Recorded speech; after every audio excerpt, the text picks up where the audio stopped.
troisième but qui fait un peu la différence quand même sur l'impact qu'aura ce match aller. On va le revoir, ce but. Il est pas vraiment sur ses appuis. Et c'était aussi dans le jeu. Par rapport au Real ce soir. Une deuxième mi-temps.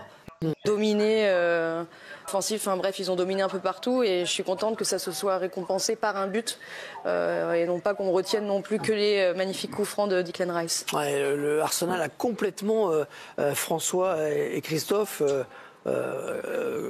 étouffé cette équipe du Real en seconde période. Oui, ça s'est dessiné en effet après la pause parce que les débats étaient plutôt équilibrés en première période, mais on a vu ensuite tout le dynamisme des Gunners, la variété aussi dans le jeu. Alors bien sûr, ça se débloque sur le premier coup franc de Rice, mais ça vient après déjà des situations chaudes devant le but de Courtois. Oui, c'est sûr, collectif. D'intensité et avec cette qualité collective.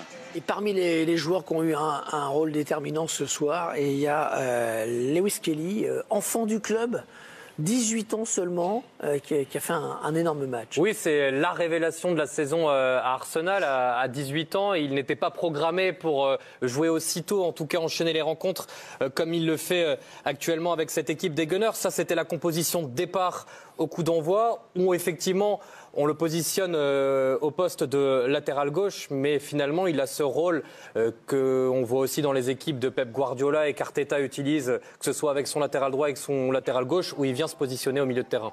oui, il vient souvent au milieu de terrain faire le décalage, notamment dans la construction, pour faire un box de 4 au milieu de terrain. C'est un joueur très intelligent, très à l'aise techniquement, qui va vite. Et comme l'a dit Gauthier, c'est justement la blessure de Calafiori qui lui a permis de gagner des minutes. Dans les petits espaces, il s'affole jamais, il joue pas vraiment comme un défenseur. Et il joue pas non plus comme un ailier un peu Zébulon qui court partout. Je trouve qu'il a ce côté quand même un peu milieu de terrain aussi, d'avoir cette sérénité, de trouver des passes assez justement. C'est un petit coup de cœur, c'est vrai. Avant d'aller à Munich pour un spectaculaire Bayern-Inter dans 3-4 minutes, juste il faut qu'on parle du Real et du match peut-être de Kylian Mbappé qui a... Mais il défend jamais, et je pense que si le Madrid prend autant la marée, c'est que les 3 devant ou les 4 comme vous voulez, ils en font pas beaucoup, et c'est pas celui qui en fait le plus, il a pas la moyenne Mbappé. Mais moi, je suis pas d'accord avec un problème, quoi. Je suis pas d'accord avec toi sur ton analyse. Sur les 4 de devant, c'est lui le meilleur. Mais c'est pas le moins pire. C'est lui le meilleur des 4 devant. Après, moi, ce que je trouve, c'est le plan de jeu du Real Madrid. À 2-0, ils étaient dans leur camp encore, ils sont même pas allés presser. Ça, c'est pas de la faute. Ça, on peut pas l'imputer à Mbappé si son équipe, elle est devant son but à camper ou qu'ils ne font pas le pressing. Mais le pressing, tu peux pas le faire. Tu peux pas le faire avec Mbappé parce qu'il ne le fait pas le pressing. On a le même problème en équipe de France. Tu peux pas presser, il presse pas lui. Son milieu de terrain a été noyé. Son milieu de terrain a été noyé par l'intensité. Les joueurs. On va dire que le milieu de terrain du Real Madrid est équilibré. Mais il est très protégé le terrain, pas trop non plus. Ouais, mais il n'y a pas qu'Mbappé. Non, mais il n'y a pas qu'Mbappé, mais là on parle combien de ce match-là combien sur 10 à aucun des joueurs du Real Madrid, ils en ont pris 8. Il y a surtout aussi une chose symptomatique ce soir, c'est qu'il y a un vrai sentiment d'impuissance qu'on a vu à Madrid et qu'on avait rarement vu par le passé. Il avait vraiment des très bons lui. Il a jamais les lorsqu'ils perdent 4-1 4-0 contre City. Pour moi, c'est un jeu où ils n'ont pas existé par l'intensité d'une équipe anglaise en face. Après, il y a aussi un problème de constitution en place au milieu de terrain. On sait à quel point il a été important dans toutes les conquêtes du Real ces dernières saisons. Là, il manque clairement un milieu de terrain, d'autant qu'il y a un joueur offensif en plus. Ça confirme quand même une impression qu'on a depuis plusieurs semaines d'un Real en difficulté, battu, on le rappelle, 10 fois depuis le début de la saison. 11e fois du coup ce soir. 11e fois ce soir. François et Christophe, au-delà des 4 de devant, de Mbappé, de tout ce que vous voulez, c'est l'équipe entière qui a été dominée. Oui, c'est un ensemble qui s'est lézardé au fil des minutes. Autant en première période, on sentait ce Real capable de faire planer une menace devant le but de Raya. Autant en deuxième mi-temps, on n'a plus rien vu de tout ça. On a vu surtout un Real submergé. Ah oui, c'est clair, ils ont été complètement la tête sous l'eau, les joueurs madrilènes. En même temps, j'ai envie de dire, c'est pas vraiment une surprise collectivement. Depuis le début de la campagne de Ligue des Champions, ils n'ont jamais archi dominé leurs adversaires. Quand ils ont eu à faire face à Liverpool en phase de poule, Ça a été très compliqué pour eux. Ils ont perdu 2-0. Ils ont été battus de la tête et des épaules. Et ce soir, c'est un peu la même limonade pour eux. C'est vrai que ce Real, on sait qu'ils ont des individualités qui sont capables de faire la différence à n'importe quel moment. Mais collectivement, encore faut-il tenir le choc. Et ce soir, ça n'a pas été le cas. Le Real est passé presque juste. La première phase, ils ont été longtemps potentiellement éliminés et se sont qualifiés que pour les barrages. Est-ce que vous voulez entendre le héros du soir, Declan Rice? Ce serait bien. Eh bien, écoutons-le.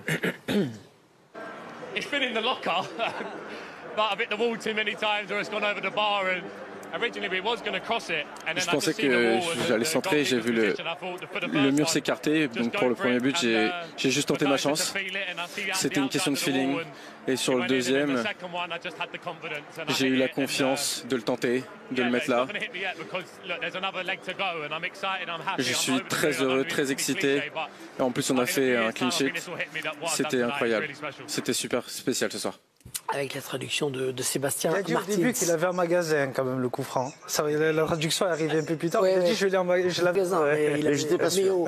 Mais au fond du stock, il a sorti le bonsoir. On me dit que William Saliba est en direct avec nous, peut-être avec Dominique Armand. Oui. Il a été tranquille. Oui, félicitations William. Est-ce que vous aviez rêvé d'un résultat pareil et d'une performance pareille contre le Real? Oui, bien sûr. On savait que voilà, ça allait pas être facile aujourd'hui. On joue à la maison devant nos fans et voilà, on sait qu'il y a 2 matchs. Donc on voulait gagner aujourd'hui et voilà, 3-0, ça fait du bien. On est très content de notre performance. On n'a pas concédé de but et voilà, une soirée parfaite aujourd'hui. Parlez-nous de Declan Rice. Depuis quand c'est un spécialiste des coups francs? Il travaille ou pas? Il travaille, mais moi je suis qu'on marque pas de coups francs. Ça veut dire quand j'ai vu ça, j'étais très étonné, et surtout qu'il en a mis 2 depuis que je... Vous avez laissé ce soir, c'est fort quand même. Ouais, c'est fort, on va pas se mentir, il y a 3-0, donc on va aller là-bas pour gagner encore. Faudra pas aller là-bas pour défendre tout le match ou se dire que voilà le travail est fait. Non, le travail n'est pas fait. Faut qu'on aille là-bas pour gagner encore et voilà, on espère qu'on va se qualifier et on doit se qualifier. Et puis Saliba, Mbappé, ça s'est bien passé pour vous encore? Ouais, aujourd'hui ça s'est bien passé, mais il y a un deuxième match. C'est-à-dire faut rester concentré et j'espère qu'on fera un clean sheet aussi. Merci, bravo William. Et le deuxième match sera la semaine prochaine, rappelons-le, dès mercredi sur Canal. Il y a une chose qu'ils viennent de mentionner qui est juste, ils vont là-bas pour gagner. Ce qu'ils ont fait ce soir aussi, c'est au-delà du résultat, c'est que chaque fois qu'ils ont marqué, ils sont tout le temps allés de l'avant, ils se sont jamais reposés en se disant, ils n'ont jamais laissé le Real Madrid respirer. Thibaut Courtois, le gardien du Real, avec Dominique Armand. Oui Thibaut, c'est une défaite très sèche. Est-ce que vous comprenez, est-ce que vous analysez ce qui s'est passé ce soir? Ouais, c'est un peu dur. Naturellement, on sait qu'Arsenal, c'est une équipe qui joue bien, qui crée beaucoup d'enjeux. Donc, au final, c'était pas notre meilleur match. Je crois le premier mi-temps, on a bien géré, on a bien défendu, on a raté leur possession, leur ballon entre les lignes et on a fait des contres pas mal, je crois. Et le deuxième mi-temps, là, eux, ils ont mis un rythme de plus, une vitesse de plus, et là, on n'a pas su bien défendre les actions.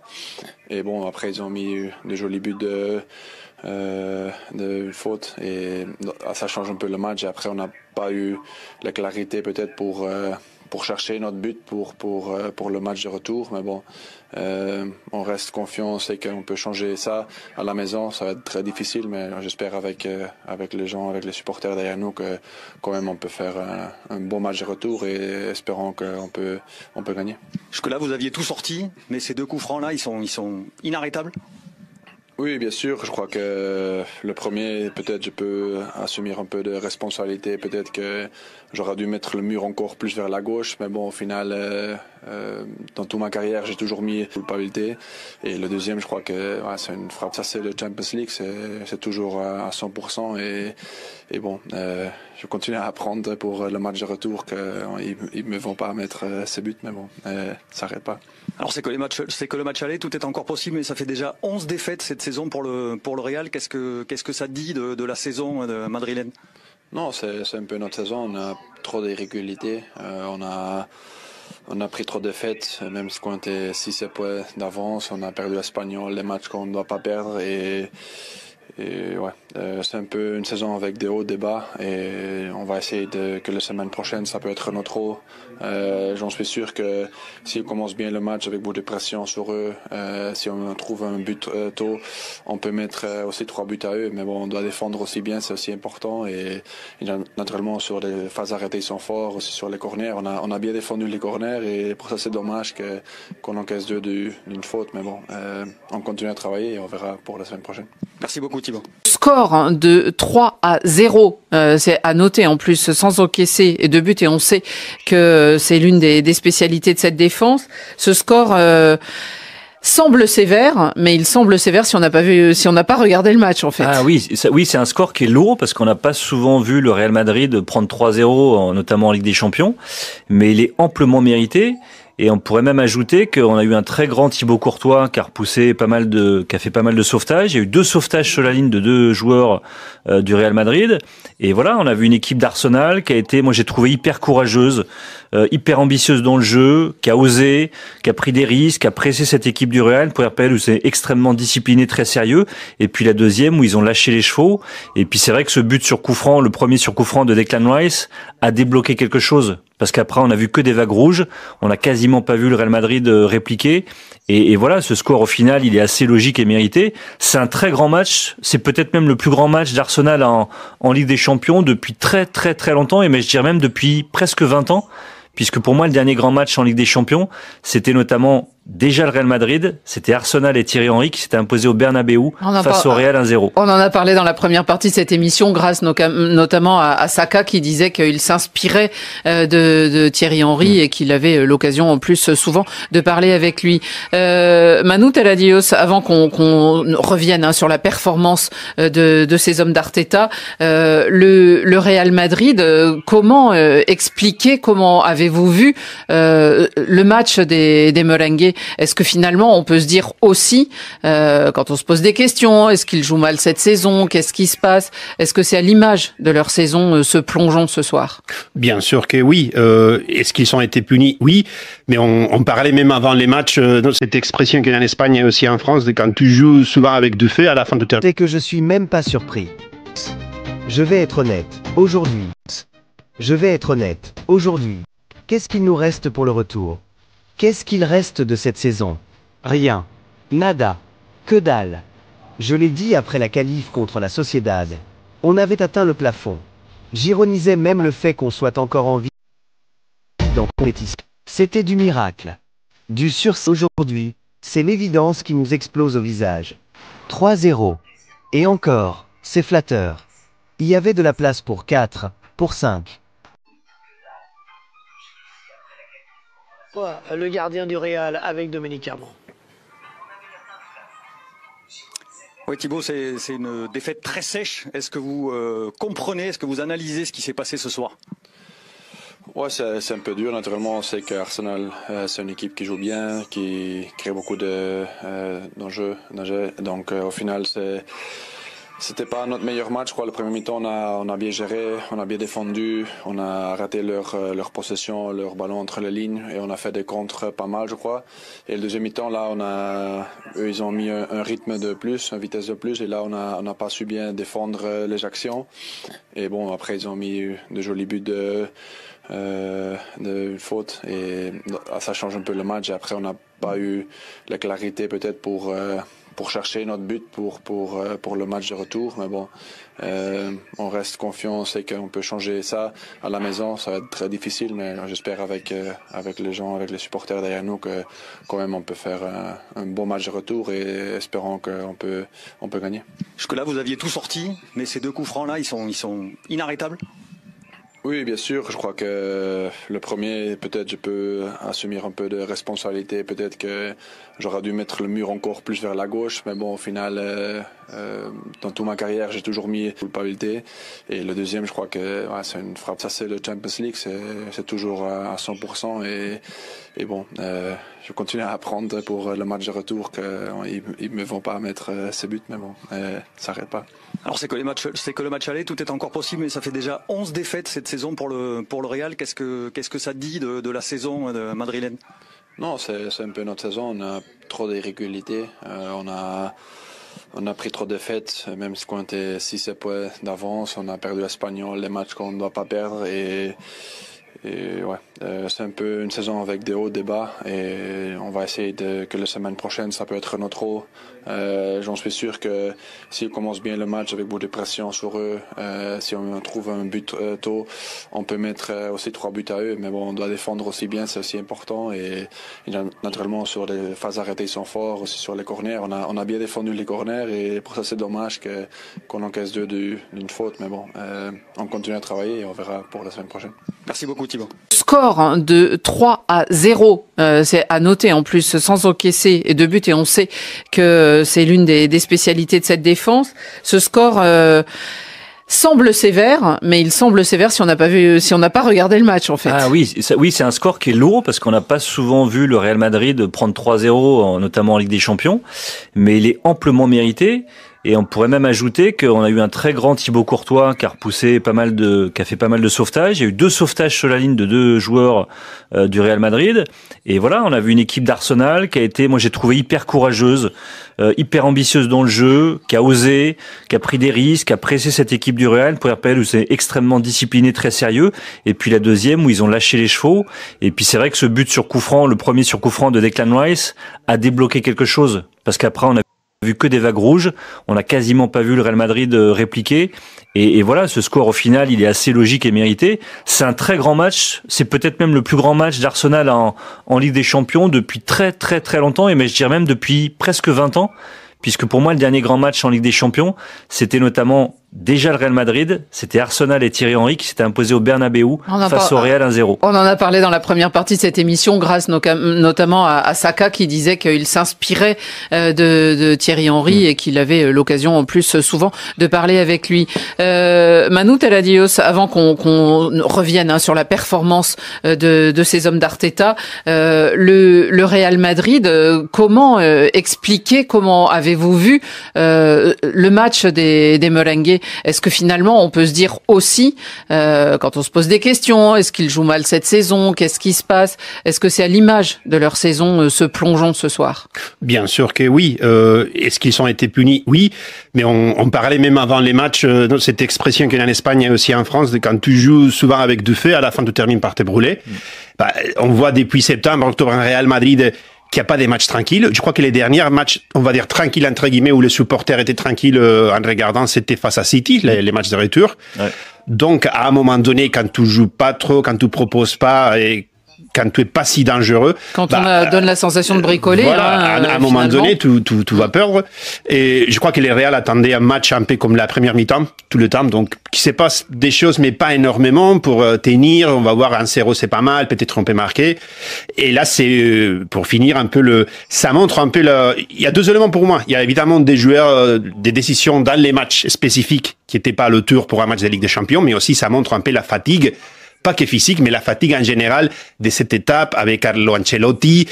On voit que l'équipe est pas capable de changer de dynamique. Avant même, ils pouvaient choisir les matchs qu'ils voulaient jouer. Donc voilà, les matchs importants. Là, cette saison, c'est plutôt l'impression qu'ils choisissent les minutes. Ils font même pas un gros match complet. Ouais. Et là, aujourd'hui, finalement, ils sont finis par se brûler. Ah oui. Et puis impuissants, 0 but inscrit. Ils ont eu quelques occasions, certes, mais ils n'ont pas réussi à marquer. Ça risque d'être compliqué. Revenons quand même sur la performance de cette équipe d'Arsenal. Bruno, est-ce que d'abord vous diriez que par rapport à Mikel Arteta, qui est quand même l'homme emblématique de cette équipe, il est là depuis 2019, on lui a donné le temps de faire des erreurs, de mettre en place aussi ses idées bien claires sur le jeu. Est-ce que pour vous c'est l'accompli n'avait eu lieu? Il est donc déjà rentré dans une certaine histoire. Et c'est pourtant pas un grand tireur de coup franc. J'ai lu une statistique tout à l'heure, il avait jamais marqué un seul but des tirs francs. Il en tentait de plus en plus. Il marquait des buts dans ces situations-là. notamment sur des passes entrées dans ces zones-là. Apparemment, des corners aussi très bien tirés. Il tire super bien les corners. C'est lui qui est dédié sur le côté gauche sur les corners avec son pied droit. Mais c'est pas Neymar, c'est pas Messi, c'est pas Juninho, c'est pas Mihailovic. On se rappelait quel joueur avait marqué plusieurs coups francs dans le même match. Mihailovic en avait mis 3 avec la Lazio il y a dans les années à la fin des années 90. Mais ces 2 coups francs, ils sont exceptionnels. Le premier, il est décalé côté droit. Généralement, on voit plus souvent des gauchers qui vont enrouler par-dessus le mur ou côté ouvert. Là, c'est un droitier qui contourne le mur par la droite. Et le coup franc est juste magnifique. Il contourne le mur de quasiment plus d'1 mètre. Ça nous a fait penser un peu à Roberto Carlos avec le Brésil. Le ballon où il y a une trajectoire hallucinante. Même si Roberto Carlos, c'était l'extérieur du pied. Il était même dans le public, Roberto. Et le deuxième. Et son visage, quand il a dit, Et le deuxième, c'est pour moi un des plus beaux coups francs que j'ai vu. La puissance, on voyait le kilomètre-heure. On était autour des 100 km/h au niveau de la puissance de la frappe à 25 mètres du but. Elle va en pleine lucarne. C'est Thibaut Courtois, le meilleur gardien du monde dans le but. Et ce coup franc, il est injouable. C'est rare d'avoir un joueur qui met 2 coups francs de cette qualité. C'est incroyable parce que pour un gardien, en plus, quand on en a encaissé un, on se dit un deuxième est possible avec le même tir et il le marque quand même. Oui, pour les premiers matchs, je crois qu'il l'attendait pas, donc il a fait un faux pas vers l'autre direction. Donc, et quand il a marqué pour le deuxième coup franc, et il a essayé de faire la même chose. Il a dit, OK, si avant j'ai fait un pas d'un côté et il a tiré de l'autre côté, il a dit, je vais courir de l'autre côté. Et du coup, quand il fait ses premiers petits pas vers l'autre direction, il n'a pas le temps pour revenir. Ouais. Mais je vois aussi un petit détail. Il y a 3-4 joueurs de l'Arsenal qui sont placés à côté du mur. Qui a fait un deuxième mur. Voilà, et puis ils sont tous répartis. Ouais. Et je crois que ça aussi a donné ou enlevé quelques secondes de réaction ou quelques des réactions au gardien du Real Madrid qui était aussi très précieuse.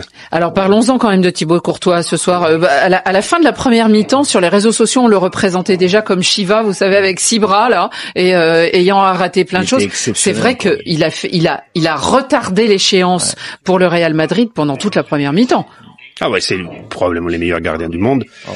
Il était coupable, entre guillemets. Bon, c'était grâce à lui aussi qu'ils ont gagné pas mal des Ligues des Champions. Après, je sais pas si ça aurait été mieux de prendre un but à la 44e minute, comme ça, toi aussi, à la pause, pour un peu voir qu'est-ce qui se passe. Mais évidemment, non, mais les Real Madrid, et même cette saison en plus, même s'il a été blessé pas mal, ils ont remercié. Il a fait gagner choses sur la ligne ce soir. Mais c'est un double arrêt exceptionnel. Ouais. Il y a 2 sauvetages sur la ligne. Quand ça s'agit de couvrir les buts, là, avec son envergure, il est les meilleurs du monde. Il y a hors question. Et c'est un gardien qui a donné plein de points au Real Madrid cette saison. Ouais. Et même le 3e but de Merino, il est magnifique, hein, la frappe enroulée en reculant, pareil, ras du poteau. Pour battre Courtois, de toute façon, il faut mettre des buts fantastiques.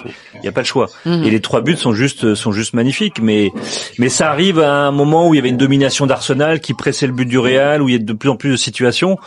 Et voilà, ça finit par craquer. Eh bien, justement, Thibaut Courtois, il a parlé en sortie de terrain et on va l'entendre évoquer justement ses coups francs parce que il est pas prêt de les oublier. Le premier, peut-être je peux assumer un peu de responsabilité, peut-être que j'aurais dû mettre le mur encore plus vers la gauche, mais bon, au final, dans toute ma carrière, j'ai toujours mis le premier homme passant le poteau, donc quand même c'est déjà très difficile pour mettre un but comme ça.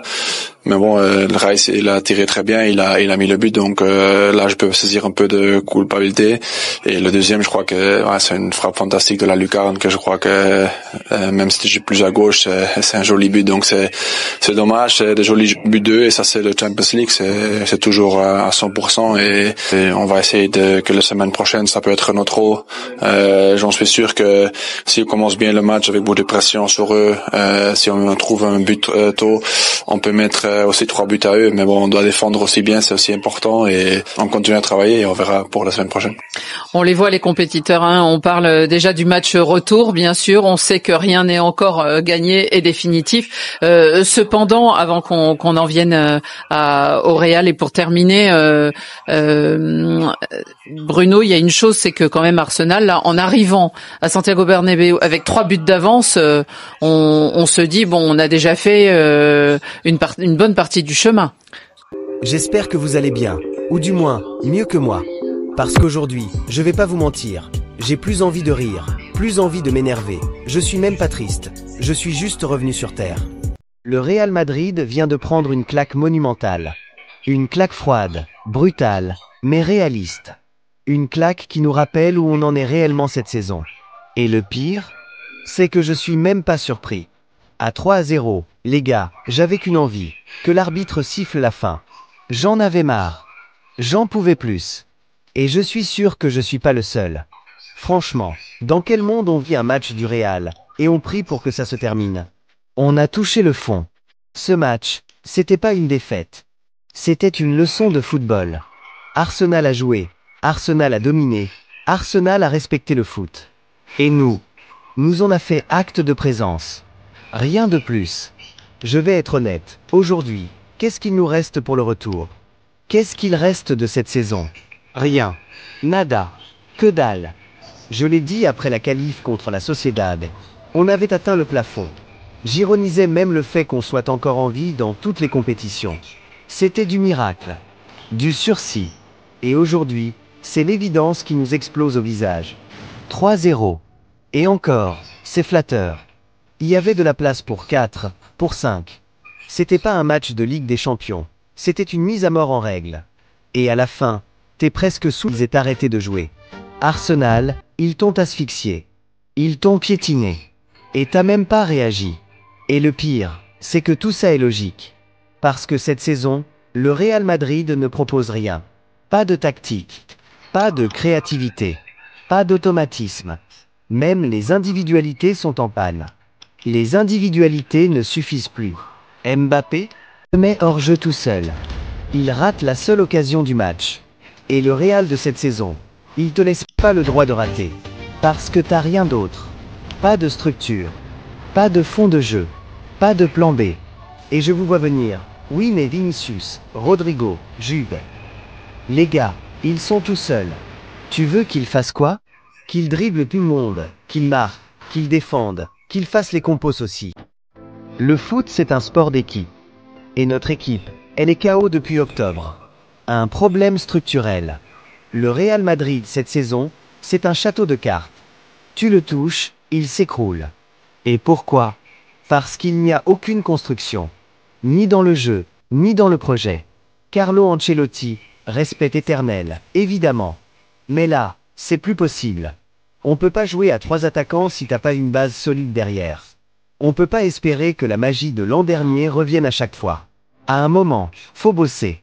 Faut créer. Faut inventer. Et là, il n'y a plus rien. La chute du Real. On le voit contre Arsenal. Mais c'était déjà le cas contre Valence, contre Girona, contre l'Atlético.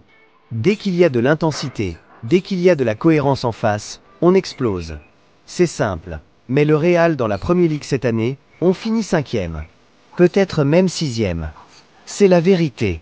Et pendant ce temps, Arsenal, bravo. Rien à dire. Declan Rice, il t'envoie 2 coups francs lunaires. Chef-d'œuvre. Il n'y a pas d'autre mot. Et nous, on a l'air de touristes. Même Courtois qui fait un bon match peut rien faire. Et maintenant? Alors voilà. Mardi prochain je serai au Bernabéu. Mais j'y vais pas avec de l'espoir. J'y vais en touriste aussi. Comme eux sur le terrain. Je voulais un petit 1-0. Un petit 2-1. Rester en vie pour rêver. Mais non. Là, c'est fini. Game over. Mais quelque part, ça fait du bien. Parce que se faire humilier, ça peut provoquer un électrochoc. On vit trop sur le passé. On vit sur la gloire d'hier, au lieu de construire aujourd'hui. Et si cette défaite peut faire péter des câbles là-haut, alors tant mieux. Alors voilà. Ce soir, je suis pas énervé. Je suis juste lucide. Le Real Madrid a été dépassé. Tactiquement, techniquement, mentalement. Et ce n'est pas en fermant les yeux qu'on va avancer. On en reparlera. On fera le bilan à froid. Mais vous savez quoi? Parfois, faut toucher le fond pour rebondir. Alors rebondissons. Dites-moi ce que vous avez pensé du match dans les commentaires. Est-ce que vous aussi vous avez été dégoûté? Est-ce que vous pensez qu'on peut rêver d'une remontada, ou c'est déjà mort? Aimez, partagez, abonnez-vous si c'est pas déjà fait. On va souffrir ensemble, mais au moins, on souffrira pas seul. À très vite la team. Et surtout, que le foot soit respecté.